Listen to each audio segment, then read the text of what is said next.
Hi, I am Laura, the founder of New Earth Practitioners, and this particular theme is around intuition.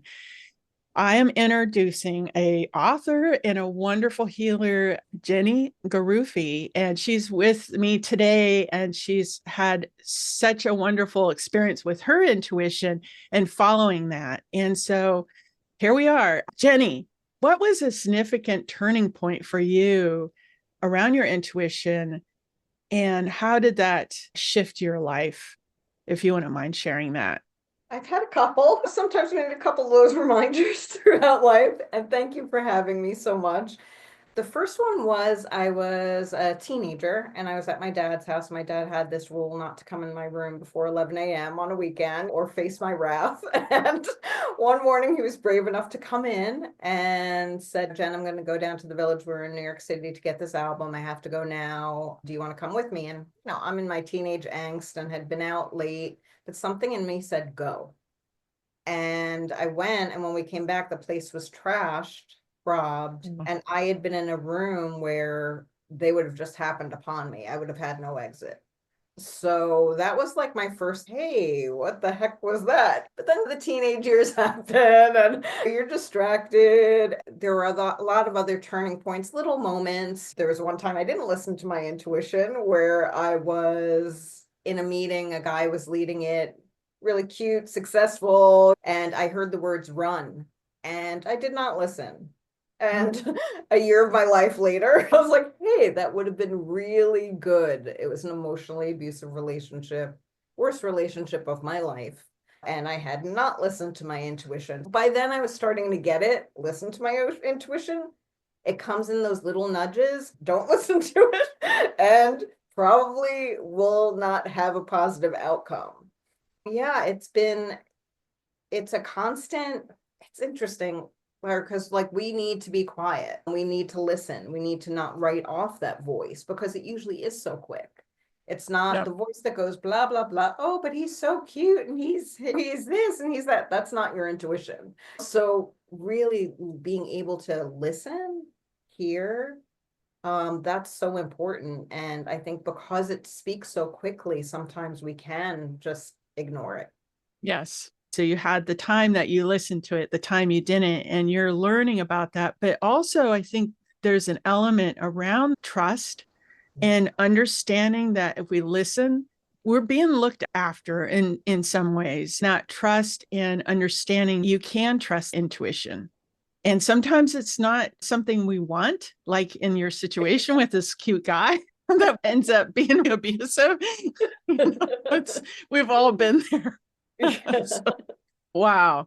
And do you think that through those experiences, did that lead you to the work that you're doing today and through It your journey? did in a roundabout way. Again, we sometimes we get off track. We get into Mhm. what we should do instead of what's really leading us. And I had gone to graduate school. I went the path that I thought I was going to go in. And then I wound up married. I'm going to get married and have kids. It's like the path that you feel like that's what's you should do. That's what's leading. And I don't regret those things. Love my kids to death, but I lost myself in that time. We Yes. become the roles, we become the mom and the wife. And it wasn't until I was sick for 7 years and told by all doctors I'd be in a wheelchair, I wouldn't be well. And in watching the movie The Secret and a couple other little breadcrumbs, I was led to, hey, wait a minute, maybe I need to tap into myself and start watching my thoughts and really listen, get quiet instead of concentrating so much on the pain and the things I can't do. And when we're sick, we beat ourselves up about, I'm not the Yes. mom, I'm not the wife, I'm not the daughter I want to be. So really started to listen to myself, and oh, my self-talk was horrendous. And it's almost like it's harder for intuition to come in when we're so busy beating Yes. ourselves up and running that negative narrative. It's just a program that we're running and we're used to. But if we're constantly saying that, it becomes harder to listen to that little voice that's trying to get in there. And it really is, I'm focusing on those quiet moments. Now I've been meditating every day for more than 4 years. it's a little easier to really tap in and trust, but you need to develop that trust. And I think sometimes that's healing your past decisions that you would have done differently and having that deep compassion for yourself so you do trust yourself. Yeah. Do you feel that because you mentioned getting sick, and that was that moment of getting sick and all the stuff that was going on in your life at that time, and you're going like, wait a minute. And then you start opening up to searching. Is there something else? Am I missing something? You question, but it's really in some ways that point of when you got sick, of all the stuff coming to that point. Do you believe that being able to heal yourself, heal oneself, helps you to have more access to your intuition through that healing process? You want to share a little bit about that for you, open up even more to being able to listen to yourself and being aware of that self-talk and how much that's like noise. Yeah, it is all connected. I call myself a recovering perfectionist, recovering people pleaser. With women, we put a lot of pressure on ourselves. We got to be the perfect mom and look decent and do all these things with a big smile on our face. I put so much pressure on myself, and I was not aligned with what I was doing for work. I had an invention I was trying to get licensed, which was dealing with a lot of corporations, which was not fun. Corporations and lawyers were not a fun space to be in. And was doing some like desktop publishing, but it wasn't really tapping deeply into my creativity. Yeah, the universe, I think, just I wasn't listening. I was Yeah, still trying to make my house perfect and insulting myself on when I didn't do the things on my to-do list and never being good enough for right. myself and my own expectations. No one else was saying that, but I was saying that to myself enough Right. that I was believing it. It came from other places, of course, but I perpetuated it. So really looking at that self-talk in the beginning I have had when I started like realizing, okay, I got to do this and just shut out everything else for a little while. I had a rubber band on my wrist, and I remember like for 2 days I was snapping it every time I had a negative thought, and I was red. I was really red and it hurt. I had 2 days of that. I was like, okay, that's enough. I get it. I'm not nice to myself. But really, yeah, it did help because then you start listening. And when you start listening, you can start to heal some of that stuff. We're the only person that can change our inner dialogue. Um, Absolutely. Yeah. Even if you go to an energetic healer and something is healed, if you're still repeating these awful Mhm. things to yourself, you're going to get sick or it's going to manifest in another way. So it really is about the healing is within us, and the call it the letting go and let God, or let, that trust, that connection to knowing we are all connected, and we do, just like when a bunch of people pray for someone and that person heals, like knowing the power of energy. And if we're pouring all that energy into ourselves, telling ourselves we're not good enough, our body is going to reflect that at some point. Right. Yeah, being able to let go of that negative self talk. When you have that negative self talk, it's really difficult to have that trust, right? If we're not able to let go of some of that, we lose trust in ourselves and we break our own hearts in that way. And we continue the dialogue that either we took on as a child from our parents or siblings, or it could be schoolmates, it could be a teacher, it could be whatever that might be. In reality, in some ways, it doesn't matter who and what, it's the fact that we take it on. We can focus on the who and what, but taking responsibility and letting that go and becoming aware and understanding as we clear that, then we're able to listen to what is right for each individual and being able to have access, because in reality, our decisions affect us and listening helps. And so you took that time and had the courage to start becoming aware of your negative talk. It's not easy. Oh, it's not It's easy. not It's pleasant. uncomfy. It's uncomfy. And even after I healed, I was like, why did it take you so long to heal? And you just wasted 7 years. It's just amazing that we never give ourselves a break. Yeah, It's a constant practice to get easier it and is. easier. The times you catch yourself becomes quicker. Oh, I'm not an hour down that rabbit hole. I'm only 30 seconds down that Yes. rabbit hole. So to be able to pull ourselves back and be like, that's not truth. So many times you hear people do something like, oh, I'm so stupid. No, you're not stupid. Like, we don't walk around doing embodying perfection, whatever that is, all the time. Of course, we're going to do things that are little mistakes. That's how we learn. That's Yeah. how we can embrace that part of ourselves and be kind to ourselves, like we would a little kid that's like walking and falls, when we're like, you're stupid. Oh, it's Right. okay. So if we Yeah. could start talking to ourselves like that, it goes a lot easier and it does connect us deeper with our intuition. Yeah. So I'll share just a little bit about my childhood recovering being gaslit and this journey of people telling me who I am and having to go into myself where I know my heart and I know my thoughts. So interesting. We all have our challenge. I've been doing clairvoyant readings and intuitive work all my adult life. And I had a mother that really validated that for me, which is great. But I also made other people uncomfortable. When you say stuff as a child, you don't have the discrimination. And so a lot of people didn't like it. And so it's going back to what you're saying, that deep listening practice. And meditation is a great resource of healing your trauma and the things that are really loud and triggering, and understanding emotions aren't intuition, it's your gut feeling. But it's what you were talking about, going back to the guy that you liked. Sometimes we listen to emotional things instead of that clear voice, that subtle voice that we can tune into, anybody can tune into. What do you believe keeps us from our intuition? Do you have an I think there is now, there's more than ever that keeps us from our intuition. There's so many distractions, so many things vying for our attention that tell us, oh, I'm more interesting. No, I'm more, it's the news, it's this new Netflix show I want to binge, it's this whatever it is that you're being pulled to.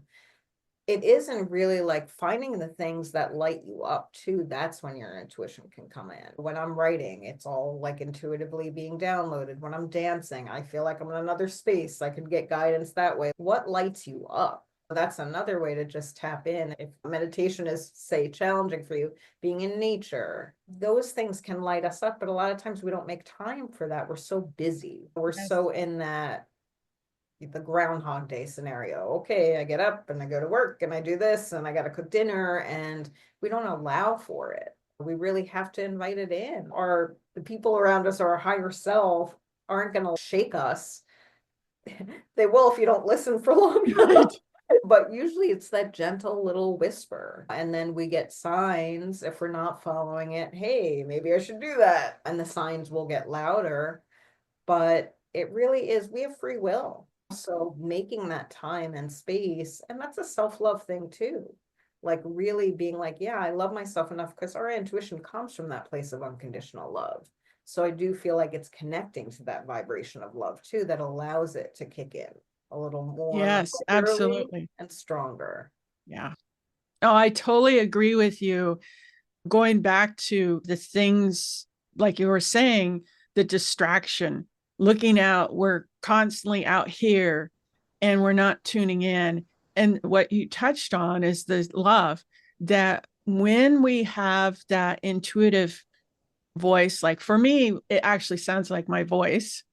So there's that piece. I'll hear a guide, which I'll hear outside. But the key thing is that it's benevolent. It's always that loving presence, compassion, not about hurting someone Right. or hurting yourself. And also just that. And it doesn't mean it's always something that you want. It could be, okay, I really think I should have this job, but you just get this sense like, nope, nope. Sometimes it feels strong. Sometimes it's that kind of subtle whisper. And sometimes it's a sense of flow. Oh, I want to move. I'm thinking of moving to this place. Wow, it really feels like it's flowing in that direction. That's generally a positive sign. What you're saying, there's not one way. I love how you brought that up. There's not one way, like this is the only way, that it comes in different ways for people. Sometimes it's a symbol. Sometimes it's literally someone will see patterns or symbols. And it is a journey to discover. So, Yeah. And it's fun. It can be a fun and exciting journey. It's not, it's challenging because we want to go to the logical mind. And it's really more that right brain side that's going to connect us with it. So that's why it is about connecting with love, connecting with joy, connecting with nature, and the things that are going to make you feel that. Our intuition also does kick in sometimes in times of danger to go this way, like really being able to listen to that. But it's building a relationship, like any relationship. Like the more you start to listen, actually listen maybe the first or second time instead of the 10th time, the more it will come in more easily. And you build that relationship with your intuition, and you're like looking for signs, you're expecting signs. And if you're expecting them, you see them more regularly. yeah, absolutely. I like you brought up nature. We've been taken away from our intuition, going back to the worshiping, I would say, of our logic, of our brain. I got certified in heart math, talk about the heart and how that's such a powerful organ or your fourth chakra. And tuning into that, when you tune into that intuition, it's for yourself, but it's also for the collective. Can you imagine our ancestors when they were hunter and gatherers? The women would go out and they would grab herbs and they would read with their fingers, their fingertip reading. Is this a good plant? Ones that were really tuned into their intuition, which a lot of them were, those Yeah. were successful. They didn't try plants and died in a scientific experiment. And then the men tuning into where the animals are when they would do their hunting. And it is very much part of our nature to have intuition. We've just been taken away from it. It empowers us. It does empower us. And it's so cool. What's cooler than seeing these signs and feeling in that flow, and you keep receiving the signs. Yeah, keep going. You're doing great. And yeah, it's exciting for me Yeah. to be in that state of Yeah. flow. And I feel like childlike. it is. Oh, yes. And children are in tune with their intuition. That piece of the imagination of that liminal space and that realm that children are so close to. And they're just told no, to leave that behind instead of how do you nurture this in a mature way and harness it. You're an author and you have a book and you write these wonderful poems that you bring in, you channel in, and you have a new book called Soulful Alchemy. We'll put a link down below and to find that. It's on Amazon, right? Yes. And so, how was that writing that book for you? It's interesting because after my mom passed, I started writing a lot more. She wrote as well. And a friend of mine said, "Hey Jen, what, a lot of your clients love your poems. Why don't you make them into a book?" I was like, "Oh." Yeah, let me just see how many I have. And I looked up and I think I had 44 poems. And I was like, "Okay, let's do this." And yeah, it usually doesn't take me more than 10 minutes to write a poem. I know if I'm sitting down and it's taking me a long time, it's not me anymore. It's like my brain trying to make it happen instead of it coming through me. I love writing. I've always loved writing since I can remember. I used to write like stories and plays for friends and poems for friends since grade school. Always loved it. So it's a way for me to connect and just feel that, yeah, feel like that, like channel. Yeah, it's always interesting to see what comes out after. It's funny, like when I look back sometimes I'm like, I that poem that much, but it's like it comes through, I write it, and then sometimes I'll put it out there, or it's always for a client, a particular client. It comes through, this is for them, or this is for me and for them. So yeah, it's been really beautiful journey to put that all in a book. And yeah, since I've been writing like one a week, I'm sure there'll be a book too at some point too. Yes. Yes. Yeah, but I absolutely love writing. That is wonderful. And that's just a really beautiful way of accessing your intuition and being able to give that as a gift. Your authentic self, your authentic soul, and how much you've healed and allowed yourself to bring in more self love and opening up to that space where you can share that. with others, and it's just beautiful. And so thank you so much. I really appreciate this interview. And New Earth Practitioners, we are a nonprofit spiritual center, and we are going to be continuing these podcasts in talking about the intuition. And so thank you so much. And we'll put a link down to your website here. Thank you so much. Thank you.